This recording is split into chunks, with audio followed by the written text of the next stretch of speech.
everybody, welcome back to Jessica's Reading Room. My name is Kim and we are here with another monthly wrap-up video for the month of August 2020.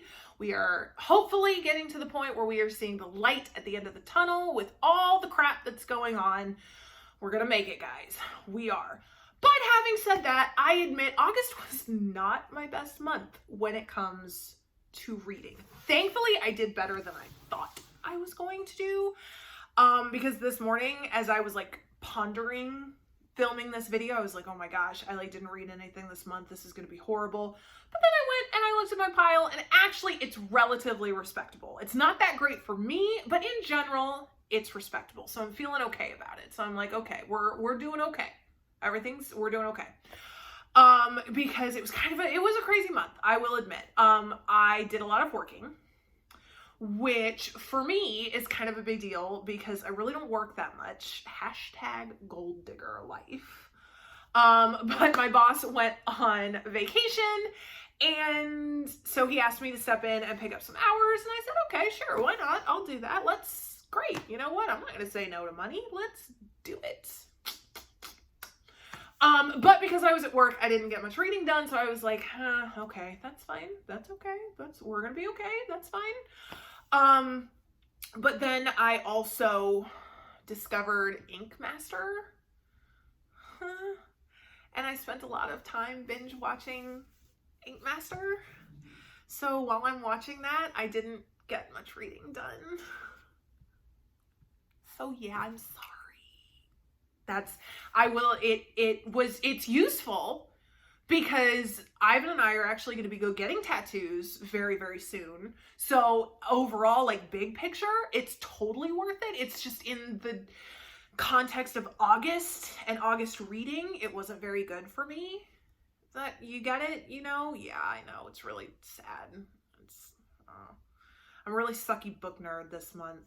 And then on top of that, I also started working on catching up on all of my music choices because as you guys know, I'm kind of sheltered when it comes to that, and I'm like a good 30 years behind everybody when it comes to music.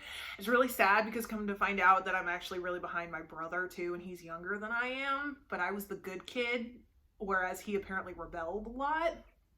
So again, big picture, I'm still doing okay, I guess. But Ink Master kind of opened up that world to me because I didn't know who Dave Navarro was. I'm sheltered, I know, no making fun of me, okay? But then as soon as I did, I was like, what? This whole new world of music opened up to me. And poor Ivan has had to listen to me and answer all of my questions. And I mean, I keep asking the questions that he's like, I don't know. Why would you even need to know that? And all this, and I don't know. It's all, I'm catching up, okay? And I'm working on it. And I'm learning all of these new things that apparently everyone else learned in the last 20 years anyway. I ended up talking to my cousin about Tool. I didn't know there was a band named Tool, okay? Who the heck? I don't know these things, okay? But I'm enjoying myself. I'm learning new things. I'm actually kind of sort of developing my own music taste, you know, and my truck playlist is evolving and getting cooler. And then I tried to impress my parents with it. And I'm like, dude, guess what? I started listening to Iron Maiden. And my parents both looked at me and they go, who is Iron Maiden? And I was like, well, I guess I'm just wasting my newfound coolness on you. So what do you want me to say? Whew! We are spending a lot of time not talking about books. So anyway, yes, I had a lot of distractions this month, but that's okay because like I said, I ended up doing better than I thought I had done. I have a relatively respectable pile of books. But yes, that's why we're here, is to talk about books. Which I'm having a really good hair day today too. Did I say that? I don't know. My phone cut out on me the first time I was trying to film this. And so I feel like I'm repeating myself when apparently I haven't said it this run through, you know? So I don't know. Okay. It's technology. I don't know anything about technology. See another way that I'm sheltered. All right. All I do is I turn on the camera and I press the go button and you're lucky I have a tripod. Okay. So yeah. All right.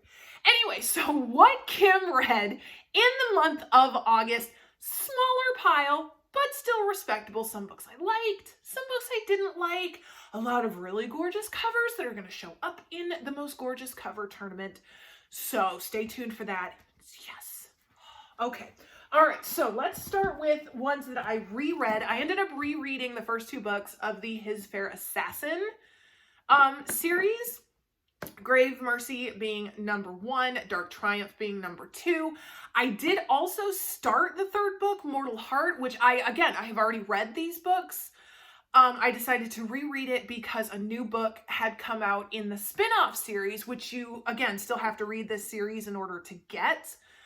So I decided this was a good opportunity to go ahead and reread through the series.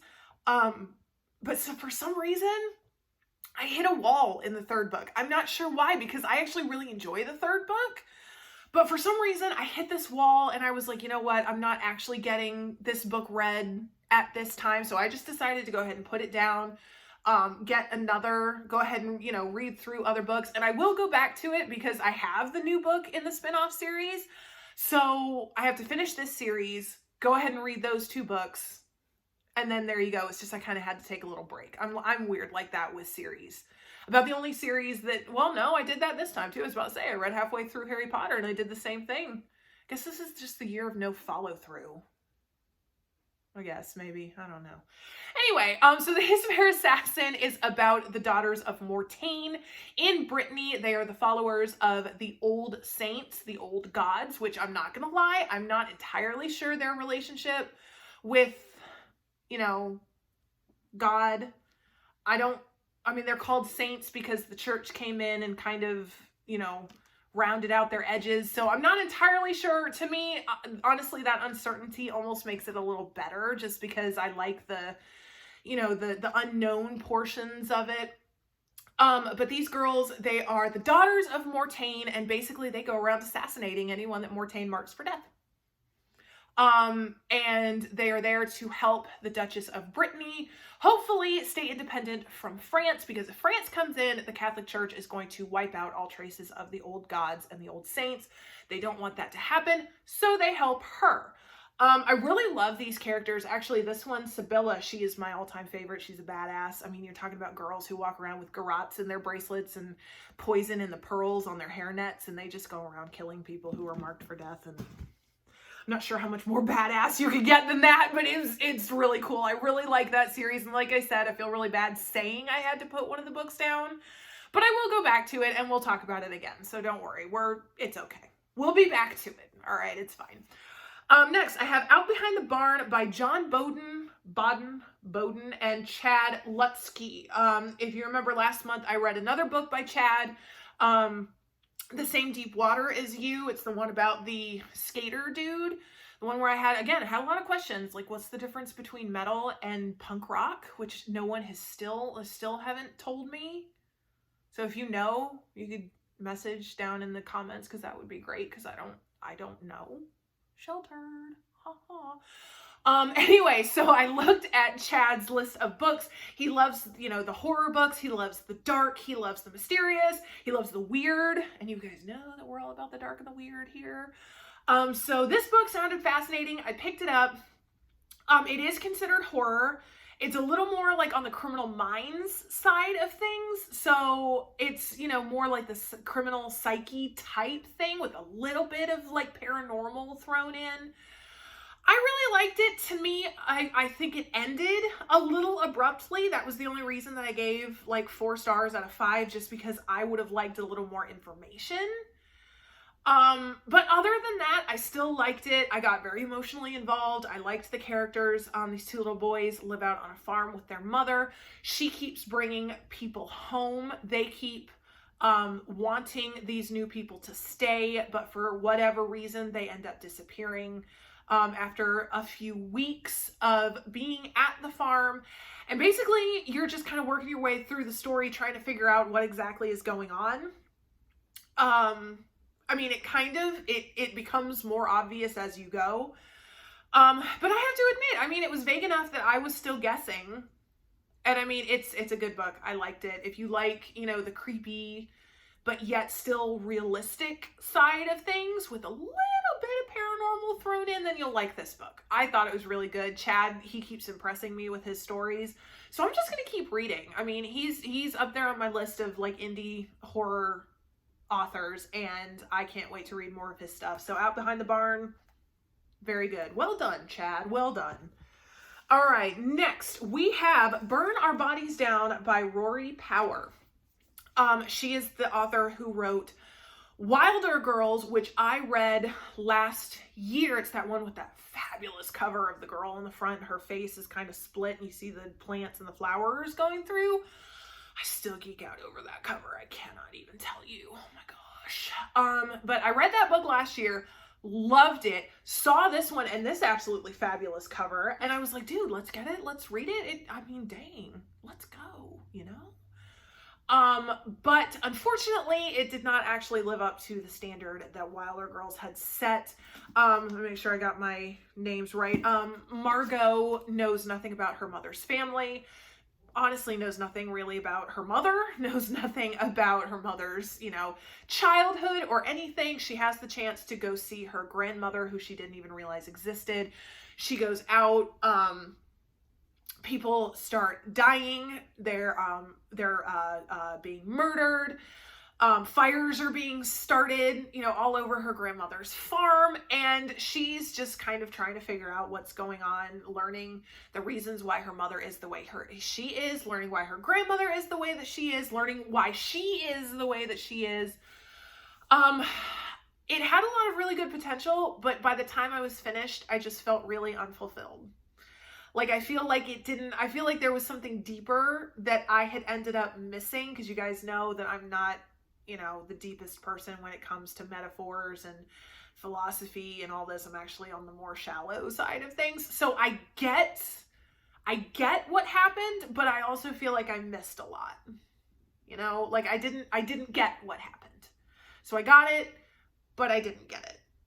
You know? Yeah. I have this feeling that if I reread it, I would probably do a little better, I think. But I'm glad I read it. I mean, I enjoyed reading it. It's just, I felt unfulfilled. You know? Yeah, I know. But again, like I said, I'm glad I read it. So, I mean, I'm not going to complain about that. So, all right. And then, ooh, yay. You guys are going to like this one because I've had a lot of people say something about it. Mexican Gothic by Sylvie Moreno-Garcia. This book I have been waiting to read for weeks. I mean, weeks and weeks. I've seen this all over Instagram. I was so impressed with the cover. Oh my gosh. And I mean, if you love, you know, the Jane Eyre, Rebecca, Haunting of Hill House type setting, then you're going to love Mexican Gothic. There were some places where I was like, a little, what? Kind of stuff. But like I said, that's probably more my shortcomings than the book. So I'm okay with that. Again, let me make sure I've got my characters' names right. Okay. And I'm so sorry. I have no idea how to pronounce names, you know? So I'm so sorry to all of those Spanish speaking people out there for slaughtering your language. Forgive me. I don't mean to offend, okay? But I'm sorry. I guess her name is Noemi? I'm sorry. I don't know. This girl, she is a wealthy socialite in Mexico City. Her cousin marries somebody random and then starts going crazy at his home out in the middle of the Mexican mountains that are like very wilderness-like. And so her father sends her to go figure out what is going on. She gets there and she's got to figure out why her cousin is acting crazy, why the family that she married into is acting crazy. Who are these people? What is this place? And it's scary. This is a scary book. There were places where I was just like, dude, that's creepy. That's crazy. I really liked this book. I thought it was good. Like I said, the characters were interesting. Everything, you know, all the the loose ends seemed to be, you know, tied up. There were a couple places where I was just like, I'm not sure I'm understanding what's happening. But I gave it a 4 out of 5. I thought it was really good. I really liked it. It was scary, it was creepy, and you guys know that's right up my alley. So, I mean, and this cover, I mean, I think we're good. I think, oh gosh, as I knock down my pile of books. So yeah, so I liked it. I thought it was awesome. If that's the kind of stuff that you're into, like I said, the Jane Eyre type stories, then you'll love Mexican Gothic. I thought it was great. I loved it. All right, then Angry Young Man by Chris Lynch. Basically, the thinking processes and background of a relatively unsuccessful homegrown terrorist. I have to admit that the stakes for this, they weren't super high. Like, this is definitely more an emotional type book where it's far more about character development than it was plot. But I enjoyed it. I liked it. I liked the characters. Basically, you follow Alexander, who has a really weird family life and a weird relationship with his brother. You know, not too many prospects in life. He finds something that he can get into, and that is social justice. The only problem is that the people that he falls into are the more violent of the social justice warriors. And again, it's kind of the thought processes and everything of joining into groups like that. And what's interesting is it's not even told in Alexander's perspective. It's actually the brother's perspective. So it was interesting. It was interesting, you know, seeing the journey from mild-mannered kid to possible domestic terrorist. Like I said, the stakes, once I was done reading, I was like, well, that was a little on the anticlimactic side because you suck as a domestic terrorist, but it doesn't change the fact that the big picture idea of this story, I was like, okay, all right, I get it. I enjoyed reading it. I gave it 4 out of 5. You know, if I ever come across more of Chris Lynch's books, I'll probably end up reading it. So there you go. What can I say? All right. And, this cover, oh my gosh. Oh my gosh. Eternal Youth by Alexander Williams. This is a random Amazon find, and yes, based mostly on the cover. I'm not gonna lie. You guys know that, and you know that I love cover shopping. It's just what I do. It's just how I am. Basically, Caroline is a recovering addict. And it's not just about Caroline either. You get a lot of other perspectives from a lot of other characters. You come to find out that girls start disappearing. She has to help, you know, try and figure out what is going on with that. She has a special gift of seeing ghosts, and them actually being able to communicate with her. I mean, Eternal Youth, you can kind of guess the end game of those who are taking the girls. So there's definitely a paranormal element to it. It's a relatively simple story. It's really easy. The only issue that I had with it was that the shift from character to character got a little murky at some points. Like there was one point where I kind of had a hard time keeping all the characters, you know, separate in my head. But I still liked it. I thought it was really good. Again, I would have liked a little more information when it came to the villains. I felt like I was kind of missing out just a little bit because I didn't get much background on them, but I still really liked it. It was still a great book if you're in the mood for some paranormal horror type, you know, type story. This is a good one. Plus this cover, what can I say? Okay. All right. So I read 7 books this month. We have to do least favorite, most favorite, and we're going to do this before we hit 20 minutes. Ha ha ha. Okay. All right. So, I really hate to say it, but least favorite is going to have to be Burn Our Bodies Down. Like I said, I just didn't get it. I didn't understand. I felt lost. I just felt unsatisfied. And I hate to say that because I really like Rory Power, but I mean, that's just the way it is. It sucks, but it's true. And then I think most favorite would be Mexican Gothic, because it was brilliant. It was awesome. I mean, it was a great horror story with a lot of really good elements, a great story, with a lot of characters who just kind of, I mean, they took me for a ride. All right. I was from one end of the room to the other. This book just kind of took you to all different places. And I was like, holy crap, where the heck is this going to go? Wow. So it was really good. I really liked it. Hopefully you can actually pick it up and you'll like it too. Maybe, who knows? Maybe maybe y'all turn into horror fans. That would be nice. Then I wouldn't be the only one sitting around here as a horror fan. Okay, all right, so there is the month of August. Thank you so much for watching. I would love to hear what you have been reading. Make sure you put down in the comments if you have any book suggestions for me and Jessica. Let us know about it, and we will see you next month. Y'all have a great day. Bye.